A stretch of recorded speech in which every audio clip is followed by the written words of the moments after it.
से चल रहे जिससे पेयजल की योजना।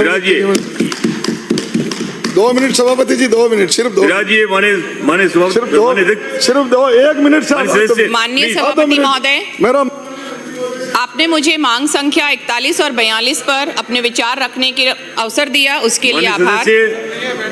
अंकित नहीं होगा। जल ही जीवन है, यह सिर्फ कहने भर से काम नहीं चलेगा। हमें राजस्थान में अभी जो गंभीर स्थितियां हैं उनसे भी वाकिफ होना पड़ेगा। राजस्थान हमारा रेगिस्तान का प्रदेश है, संस्कृति का प्रदेश है। पूरे देश के ज्योग्राफिकल एरिया में से 10.5% करीबन राजस्थान के पास है। पूरी जनसंख्या से 5.5% राजस्थान के पास है। पर पूरे देश का टोटल सरफेस वाटर अवेलेबिलिटी सिर्फ 1.16% राजस्थान में है। पिछले 2 दशक से भूजल का जो दोहन है वो तेजी से बढ़ा है। 1984 में जो सिर्फ 35% था, वर्तमान में 149% है और जयपुर में तो ये 250% तक है, जो बहुत ही चिंतनीय स्थिति है। जीरो डे की हम सिर्फ कल्पना करते हैं, पर हो सकता है वो दिन भी जल्द आ जाए। और अगर सरकारों का रुख इस समस्या को लेकर ऐसे ही उदासीन रहा तो वो दिन दूर नहीं जब सुबह लोग दूध की थैली की तरह पानी की थैलियां भी लाया करेंगे। अगर हम बजट घोषणाओं की बात करें तो बहुत ही सतही और अगंभीर नजर आती हैं। सीमांत प्रदेशों के हालात तो मुझे नहीं पता फिलहाल, पर राजस्थान के हृदय राजधानी जयपुर से मात्र 30 किलोमीटर दूर मेरी विधानसभा क्षेत्र चौमू में जल संकट बेहद ही गंभीर है। खेती पर आधारित हमारे क्षेत्र में लोग पानी की एक एक बूंद के लिए मोहताज हैं। सदन में स्थितियां यह हैं कि जब भी जनहित के गंभीर मुद्दों पर चर्चा होती है तो सत्ता पक्ष समाधान की बजाय पूर्ववर्ती कांग्रेस सरकार को बार बार याद करने लगती है। वो अभी तक स्वीकार ही नहीं कर पा रहे हैं कि वो सत्ता में हैं और वो सक्षम हैं। इस पर निदा फाजली की कुछ मैं लाइनें अर्ज करना चाहूंगी। तुमसे छुटकर भी तुम्हें भुलाना आसान न था, तुमसे छुटकर भी तुम्हें भूलना आसान न था, तुमको ही याद किया तुमको भुलाने के लिए। जनता यहाँ पर सत्ता पक्ष और विपक्ष की दोषारोपण देखने नहीं बैठी है। जनता की अपेक्षा है कि उसके जल संकट का समाधान हो। मैं बात मेरे विधानसभा क्षेत्र चौमू की करूं तो पिछले 1 वर्ष से लगातार हम मांग कर रहे हैं कि नगर परिषद क्षेत्र और आसपास के गांव गंभीर जल संकट से जूझ रहे हैं। हम मांग कर रहे हैं कि हमें बिसलपुर योजना की पानी सप्लाई से जोड़ा जाए, जो अभी हरमाड़ा तक पहुंच चुका है। क्यों नहीं सरकार इस पर विचार करती कि चौमू की डिमांड को कैलकुलेट कर उसे भी स्वीकृत किया जाए। हमें हमारी ज़रूरत का सिर्फ 1/3 पानी नगर परिषद एरिया में मिल रहा है। बजट में अमृत 2 योजना की बात करें तो सिर्फ पन्ने सजाए गए हैं। पिछले 1 साल में कागजों को काले करने के अलावा कोई काम नहीं हुआ। 1 वर्ष में चौमू को 1 बूंद पानी भी अमृत 2 योजना से नहीं मिला है। इससे कहीं ज्यादा पानी तो हमारी जनता अपनी आंखों से बहा चुकी है। और ऐसा ना हो कि अगर प्रजा की आप ये जो अनदेखी कर रहे हैं, इससे अगले चुनाव में आपको भी खून के आंसू रोना पड़े। कागजों में कार्य प्रगति देखिए। 2024-25 के बजट में बिंदु संख्या 7, 183 शहरी निकायों में 5180 करोड़ के कार्य 2 वर्षों में होंगे। 2025-26 बिंदु संख्या 6 अमृत 2 योजना में 183 नगरीय निकायों में 5123 करोड़ के काम होंगे। पैसा भले ही दोनों बजटों में 57 करोड़ काम हो गया, पर शायद धरातल पर कुछ भी नहीं हुआ।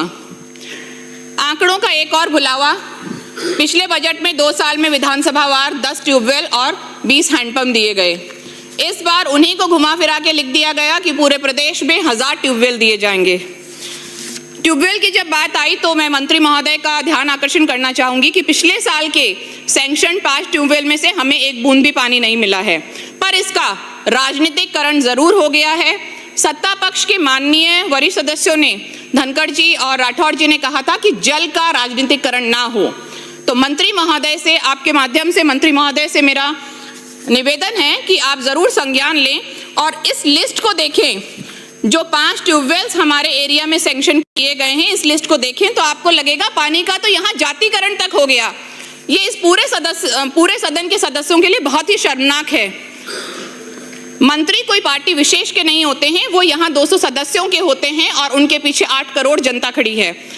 तो विभाग ये जरूर बताए कि किसकी अनुशंसा से ये 5 ट्यूबवेल्स किए गए, और अगर ये कहा जाए कि अधिकारियों की रिकमेंडेशन थी तो 200 विधानसभाओं का ब्यौरा निकाला जाए और बताया जाए कि वही रूल सभी विधानसभाओं में फॉलो हुए हैं। इसमें प्रतीत होता है कि ये जनादेश का अपमान है। इन आंकड़ों के मायाजाल से सिर्फ जनता को भ्रमित किया जा रहा है। साल भर से हम इस सदन में चीख चीख कर अपनी जनता की वेदना को बयान कर रहे हैं, पर सरकार का दिल बिल्कुल नहीं पसीजता। दिहाड़ी मजदूर कर खेती करने वाले लोग, 5-7 हज़ार महीने के कमाने वाले लोगों को टैंकर माफिया के हवाले कर दिया है। भरी गर्मी में एक टैंकर 800-900 हज़ार रुपए तक आता है, वो भी 2-3 दिन की वेटिंग पर आता है। बहुत सारी गलियां और गांव तो ऐसे हैं जहां टैंकर तक नहीं पहुंचता। सरकार के पास ऐसी स्थितियों के लिए कोई कॉन्टिजेंसी प्लान नहीं है। हमारे चौमू क्षेत्र के लिए कुछ टैंकर्स का टेंडर किया जाता है, पर वो काफ़ी नहीं है और उनकी भी प्रॉपर मॉनिटरिंग नहीं हो पाती। मैं जल जीवन मिशन की बात करूं तो राजस्थान का न्यूनतम कवरेज जो है वो हमारे चौमू विधानसभा क्षेत्र में है 37%।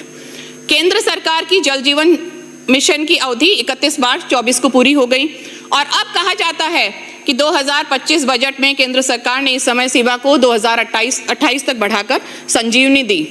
पर अगर डबल इंजन सरकार ही है तो क्यों नहीं ये घोषणा पिछले बजट में की गई? संजीवनी का काम भी वक्त पर किया जाता है। अभी तो पानी की स्थितियां वेंटिलेटर पे आ चुकी हैं। हमारी स्थितियां ये हैं कि 18 गांवों में तो वर्क ऑर्डर्स तक नहीं हुए हैं और 4 गांवों में वर्क ऑर्डर्स के बाद एग्रीमेंट नहीं हुए हैं। मंत्री महोदय, मैं 2 मामलों में आपका ध्यान आकर्षित करना चाहूंगी कि वर्तमान में प्लानिंग की दुर्दशा ये है कि हाड़ौता बिजली की ढानी, वहाँ एक पानी की टंकी के लिए काम चालू हुआ, परिसर की दीवार तोड़ दी गई, वहाँ गड्ढा खोद दिया गया, वहाँ सामान बजरी आ गया, पर अचानक 5-7 दिन बाद उसका काम रोक दिया गया और उसकी लोकेशन को दूसरी जगह शिफ्ट कर दिया गया। तो क्या ये जनता के संसाधनों की, सिस्टम के संसाधनों की, पैसे की बर्बादी नहीं है? सिंगोद खुर्द में नाडिया ग्राम में पानी की टंकी की गुणवत्ता की जाँच अब ज़रूर कराएं, क्योंकि उसमें बहुत जल्द अभी दरारें आ गई हैं। राज्यपाल के अभिभाषण पर चर्चा में सत्ता पक्ष के एक माननीय सदस्य ने 2 बार कहा कि पत्थर से पानी निकलेगा।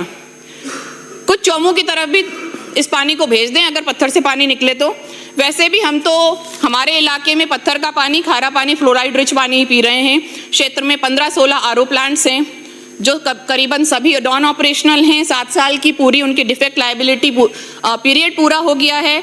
किसी का ट्यूबवेल में पानी खत्म हो गया है पर कोई सुध नहीं ली जा रही। जो ONM प्रपोजल्स हैं वो भी अभी तक तैयार नहीं हो पाए। सरकार इस पर भी अपना रुख स्पष्ट करे, जो पिछले 1-1.25 साल में नहीं कर पाए हैं, कि ये जो JJM के ट्यूबवेल्स हैं उनकी बिजली का बिल कौन भरेगा? पंचायत भरेगी, जनता भरेगी, PHED डिपार्टमेंट भरेगा या बिजली विभाग भरेगा? क्योंकि आए दिन इनके कनेक्शनों को काटने जोड़ने का खेल चलता रहता है। मंत्री महोदय से मेरी मांग है कि जिन भी गांवों में अभी तक जल जीवन मिशन वर्क ऑर्डर्स नहीं हुए हैं या कार्य अधूरे हैं, आगामी ग्रीष्म ऋतु को देखते हुए उनमें नलकूप स्वीकृत कराए जाएं।